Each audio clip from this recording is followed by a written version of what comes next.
हमनो अधिगम टॉपिक चालन ला रहे आप बात करा अधिगम का अर्थ परिभाषा क्षेत्र देखा बिंग बाद में आप देखो कि अधिगम को पठार हुआ है यानी अधिगम रुकण का के कारण है अधिगम अपना के काम आवे खटा सकारात्मक करेगा खटा नकारात्मक करेगा आज जो सिद्धांत है नहीं इनमें अधिगम आपनो कंप्लीट हो जाओ पूरा हो जाओ अव्यक्त अधिगम या चिन्ह सिद्धांत क्या है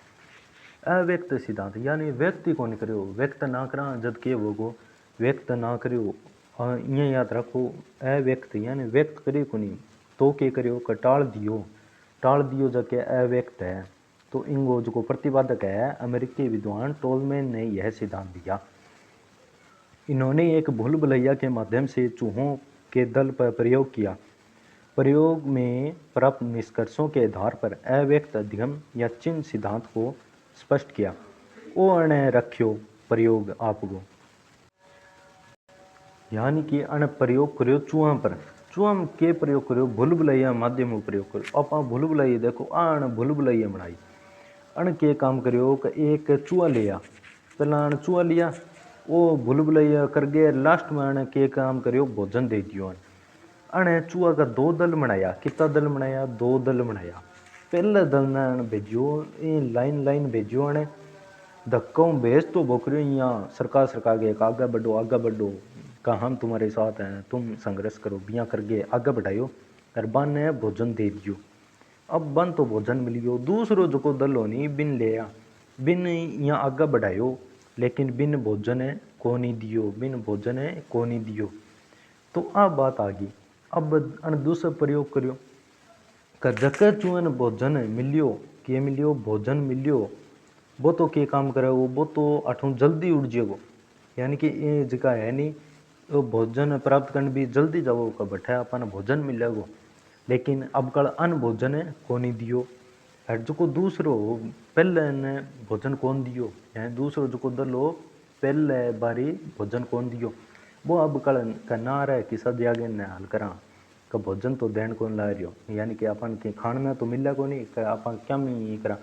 बैठने यहाँ टालता होगा का हाँ चलना है कि हाँ तो चलना ला रहा यहाँ करता होगा तो यहाँ करता होगा जब अब कल बने भोजन दे दियो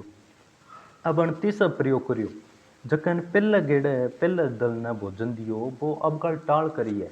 कन ना वो तो किस न्याल करे का भोजन तो माने कि खाने ने दियो को नहीं जो दूसरो दल हो जखन दूसरी बारी भोजन मिलियो बिन अब कल भोजन ही कौन दिया वो अब कल जल्दी आ जाओ यानी इस प्रकार प्रयोग करियो तो प्रयोग के करियो टोलमैन ने एक भूल भुलैया का निर्माण किया और उसके सहयोग से चूहों के दो दल पर प्रयोग किया। प्रयोग के दौरान एक दल को भूल भुलैया के एक छोर पर बिठाकर दूसरे छोर तक जाने के लिए प्रेरित किया। जब चूहों का दल अंतिम छोर पर पहुंचा तो उसे पानी भोजन और जो भी खानो पीनो भी प्राप्ति होगी। अब उन्होंने दूसरे दल को उसी प्रकार से प्रेरित करते हुए अंतिम छोर तक पहुंचाया लेकिन उसे भोजन नहीं दिया। इस पहले प्रयोग के बाद इन्होंने दूसरी बार जब चूहों को बिठाया तब देखा गया कि जिस दल को भोजन मिला था वह बहुत कम समय में अंतिम छोर पर पहुंच गया, परंतु जिसे भोजन नहीं मिला उस दल के चूहे जाने में रुचि नहीं ले रहे थे। इस प्रकार से बार बार दोहराने पर पाया गया कि रास्ता पता होने के बाद भी चूहों का दल प्रोत्साहन के अभाव में व्यक्त नहीं कर रहा था।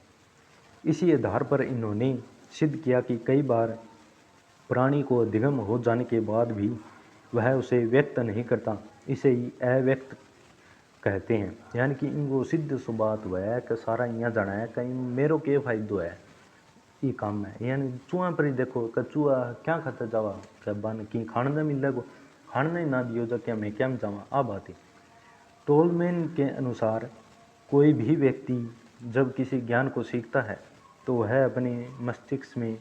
कुछ संकेत या चिन्ह बना लेता है और उन्हीं चिन्हों से